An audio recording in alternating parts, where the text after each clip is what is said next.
Hello दोस्तों, आज 18 अप्रैल 2022 के करंट अफेयर को डिस्कस करेंगे। तो आज का पहला क्वेश्चन है, हाल ही में किस मिनिस्ट्री ने ई दर पोर्टल को डेवलप की है? तो इसका सही उत्तर option A, ministry of road transport and highways ने। तो ई दर इसका फुल फॉर्म होता है ई डिटेल्ड एक्सीडेंट रिपोर्ट, ठीक है, जिसको डेवलप करा है ministry of road transport and highways ने। एंड प्रेजेंट टाइम इसके मिनिस्टर है Nitin Gadkari. And this portal will speed up accident compensation claims.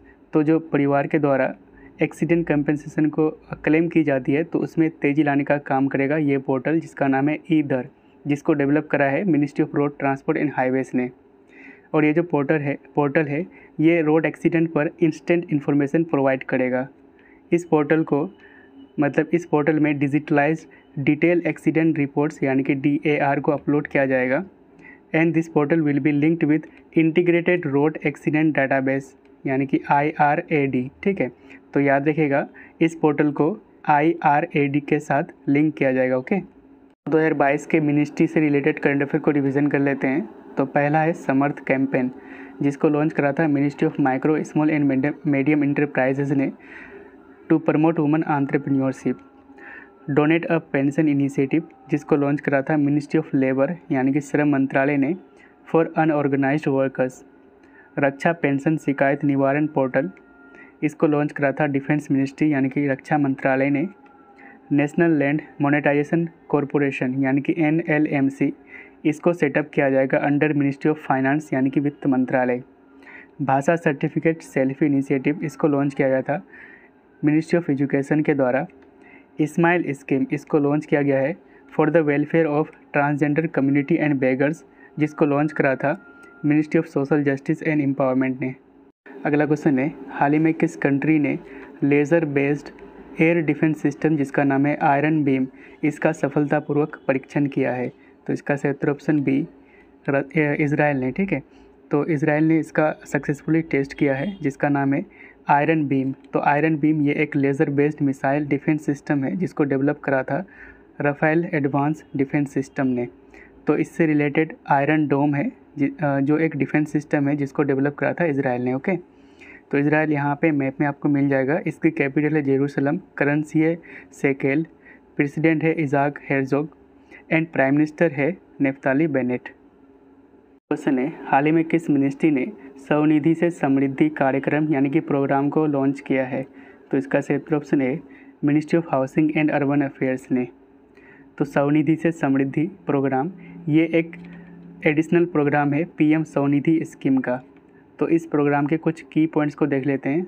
तो इस प्रोग्राम को इंडिया के 126 एडिशनल सिटीज़ में लॉन्च किया गया है, जिसमें कि 28 लाख स्ट्रीट वेंडर्स यानी कि जो सड़क के किनारे अपना कारोबार चलाते हैं एंड उनके फैमिलीज़ को कवर किए जाएंगे और उनको सोशल सिक्योरिटी प्रोवाइड किए जाएंगे, ठीक है।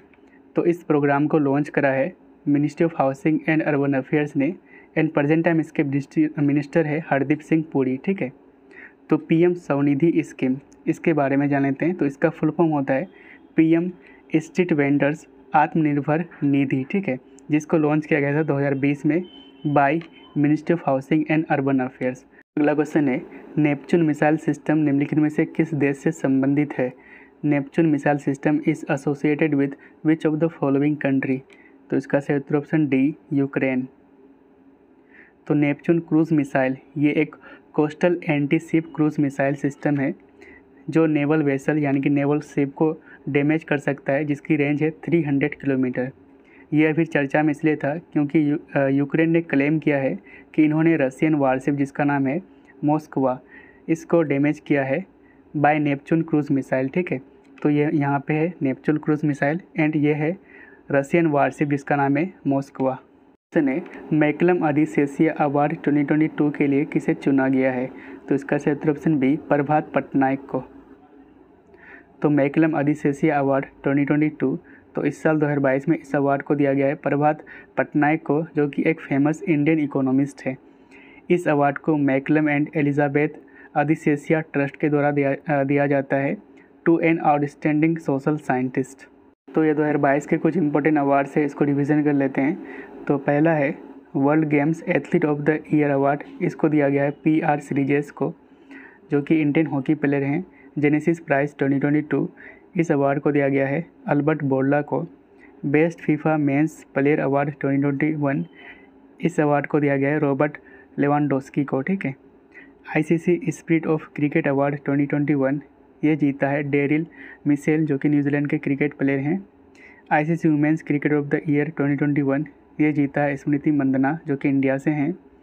ऑस्कर अवार्ड 2022 की बात करते हैं तो बेस्ट फिल्म जीता है CODA and best actor Will Smith, ठीक है।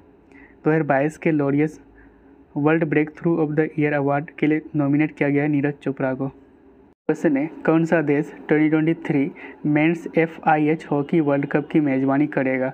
तो इसका सही उत्तर ऑप्शन ए इंडिया। तो 2023 का men's FIH hockey World Cup तो ये 15th एडिशन होगा, जिसको होस्ट करेंगे इंडिया के ओडिशा में होस्ट किया जाएगा। तो ये भी चर्चा में इसलिए था क्योंकि रिसेंटली ओडिशा के CM नवीन पटनायक ने इसके लोगो को अनवील करा है, ठीक है। तो ये कहाँ पे किया गया था? तो कलिंगा स्टेडियम भुवनेश्वर में, ठीक है। कार्बन डाइऑक्साइड कैप्चर करने के लिए संयंत्र के विकास के लिए किस IIT ने NTPC के साथ भागीदारी की है? Which IIT has partner with NTPC for development of plant to capture CO2, ठीक है। तो इसका सही उत्तर ऑप्शन सी IIT गुवाहाटी। तो एक हाई एनर्जी इफिशिएंट प्लांट्स जिससे पावर प्लांट से कार्बन डाइऑक्साइड को कैप्चर किया जाएगा, तो इस प्लांट को डिज़ाइन एंड डेवलप किया जाएगा IIT गुवाहाटी एंड NTPC के द्वारा, ओके। तो NTPC इसका फुल फॉर्म होता है नेशनल थर्मल पावर कॉरपोरेशन। इसका फॉर्मेशन हुआ था 1975 में, हेडक्वार्टर है न्यू दिल्ली में। क्वेश्चन है, हाल ही में किस देश के मानवीय कार्यकर्ता बिल्किस एधी का निधन हो गया है? Recently which countries humanitarian activist Bilquis Edhi has passed away? तो इसका सही उत्तर ऑप्शन सी पाकिस्तान, ठीक है। तो बिल्किस एधी इनको द मदर ऑफ पाकिस्तान के नाम से भी जाना जाता है और ये एधी फाउंडेशन के फाउंडर थे, जो कि एक सोशल वेलफेयर ऑर्गेनाइजेशन है, ठीक है।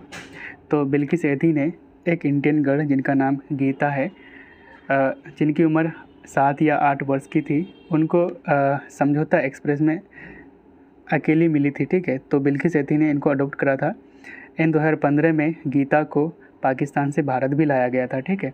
तो अब यहाँ पे फ़ोटो में देख सकते हैं ये गीता है इंडियन गर्ल एंड ये है पाकिस्तान की बिल्किस एधी। ने हाल ही में भारत फ्रांस संयुक्त कर्मचारी वार्ता का 20वां संस्करण किस शहर में हुआ है?